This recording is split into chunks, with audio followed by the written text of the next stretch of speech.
اللهم صل وسلم وبارك على سيدنا محمد وعلى آله وأصحابه أجمعين. يا صباح الهنا، صباح السعادة، صباحكم معطر بذكر الله. أحلى وأجمل متابعين. عندي هنا كنافة بحشوة مختلفة وغير اللي احنا معتادين عليها خالص. لايك وشير وسبسكرايب للقناة، بحبكم كتير، ربنا يدومكم نعمة في حياتي، أحلى اخوات في الدنيا. جبت الكنافة حطيتها في الفريزر يوم واتنين ومكسلة اعملها، وبعد كده طلعتها وجبت صاج كبير واسع يعني، وبدأت ان انا افكها من بعضها بالطريقة دي. انا عايزاها لا هي ناعمة قوي قوي قوي ولا هي خشنة قوي، ما بين البنين كده عشان تبقى ماسكة نفسها. تمام تمام، مركزين، قولوا مركزين. بعد كده حطيت كل التكتلات اللي معانا هنا كده، تفكيها من بعضها، ودي اساسي ودي اهم حاجة. بعد زي اي مرة بس الحشوة مختلفة. انا عندي هنا في ايه، في الطاسة مادة دهنية عليها سمنة وحبة صغيرين كده من الزيت، فكتهم مع بعض كده. اهم حاجة ما يكونوش سخنين يعني ولا بيغلوا ولا حاجة، احنا مش عايزينهم بيغلوا ولا مقدوحين، عايزينهم فكين كده. وبعد كده هتحطي بقى شوية عليها وتلفيها مع بعض. وبعد كده هحط حوالي يجي 5 6 معالق في الصينية كده. مقاس الصينية دي تقريبا كده 28، على قد الصينيات اللي انت معتادة عليها. وكل مرة جربي في صينية واللي ترتاحي فيها خليكي معتادة عليها وحلوة يعني وتعرفي مقاس. انا دايما بعمل البسبوسة، وده تاخد نص كيلو، ازيد من نص كيلو او كيلو وربع بسبوسة اللي هي 28 تقريبا، ونص كنافة. دايما بتكون مظبوطة وحلوة معايا. بعد كده هنقص نصه الكنافة، هحطها على الصينية على المادة الدهنية اللي احنا حطيناها. انا كترت علشان انا يحمر من تحت ويكون متشبع بالسمنة. كنافة يعني سمنة، ما تستخسريش، كتري وما تستخسريش. بعد كده يا جماعة هضغط عليها حلوة قوي قوي قوي، على قد ما تقدري اضغط عليه. انا ضغطت عليها بحيث ان هي ما تفكش معايا. حشو عندي هنا التمر او الرطب او ايه كمان العجوة، على زي ما بلدك بتسميها اعمليها. يا رب حتى تجيبي بلح اسمر تقشريه وتحشي النقع منه وتحطيه. تبداي بقى ان انت تفردي كل الكمية اللي عندك، يعني مش كل الكمية لان ده كيلو كيلو كامل، فعمري في حياتنا ما هنحط كيلو حشو على نص كيلو اسمه ايه ده كنافة، لا استحالة خالص. احنا يا جماعة احنا هناخد حوالي ازيد من ربع كيلو تقريبا كده، هي قدامنا اهي، هناخد لحد ما ايه، ما الكنافة كلها يتفرد فيها العجوة او الحشوة بتاعتنا.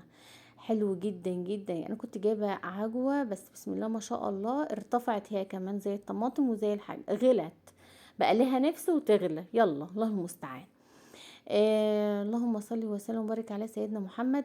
كنت بجيب الكيلو ب30 جنيه، نص كيلو كان بيبقى ب15 جنيه، دلوقتي راح اجيبها لقيتها ب50 جنيه. اه والله العظيم. فبسأل على المنسولة قال لي لسه قدامك شهرين على ما يجي.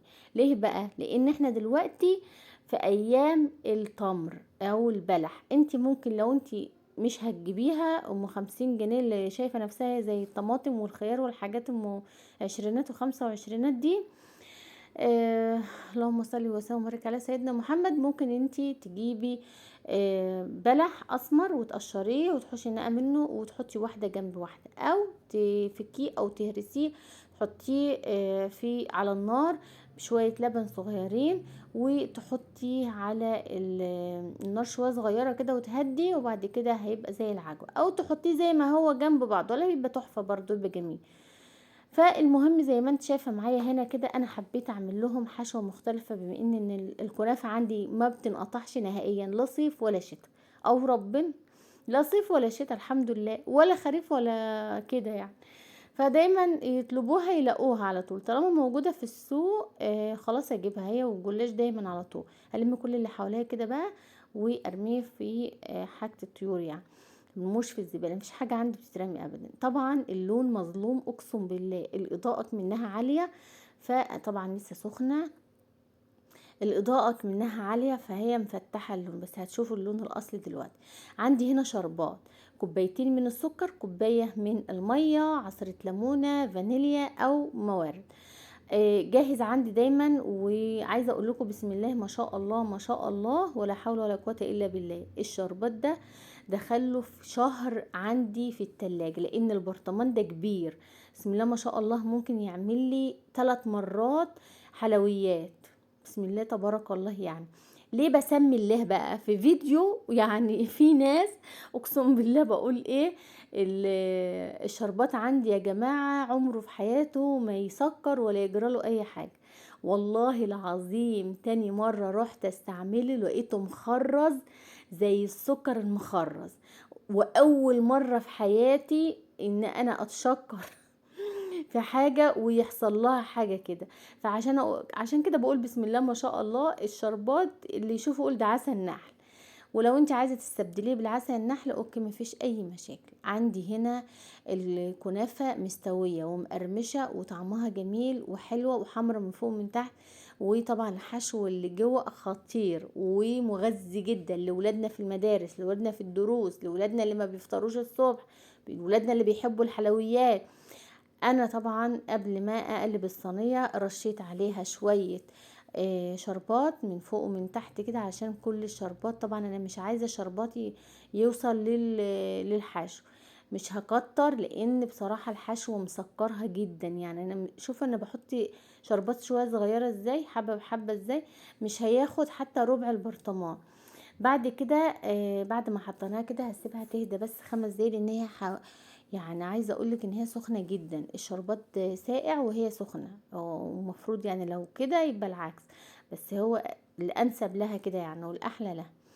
عايزاها تبقى لينه وطريه معاكي غطيها، انا مش عايزاها تبقى طريه ولا لينه معايا، انا عايزاها تبقى مقرمشه وطعمها حلو كده، وتحسي ان انت بتاكلي كده زي سندوتش عجوه. صلى على الرسول واستغفر الله. وطبعا حاولي تعملي الحاجات الحلوة ديت لولادك في المدارس. ويلا بقى نشوف قطعة مع بعض كده.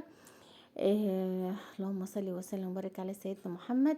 هنشوف القطعة مع بعض كده واحكمي انتي، ولو عجبتك المنظر والشكل والطعم اعملي زيها، ما تبطليش تعمليها لولادك. زي ما قلتلك لو العجوة غالية عليكي، وطبعا كل حاجة غالية علينا من اولهم انا كمان، كل حاجة غالية على الدنيا بحال. لو غالية عليكي انا رحت اتصدمت وجيت، فانا بقول لكم الصدمة قبل ما تروحوا تصطدموا. هاتي كيلو بلح ب20 جنيه، انا كنت برضو جايبه يومها بلح ب20 الكيلو، هتقشريه وتعمليه زي ما انت شايفه معايا هنا كده. بسم الله ما شاء الله القطعه ماسكه نفسها وطعمها جميل. ومش عايزه اقولك بقى احنا في الوقت ده كنا داخلين على الساعه 12 بالليل، انا بمنتج لكم تقريبا بعد الساعه 12. فانا مش بحب اكل لو بالنهار كنت كلت معاكم، بس انا مش بحب اكل بالليل الحاجات ديت، فانا يعني دوبك برضو دقتها حتتين كده صغطتين واكمل بقى اكل الصبح. اشوفكم في فيديو جديد، ولايك وشير، وما تنسونيش في الدعاء.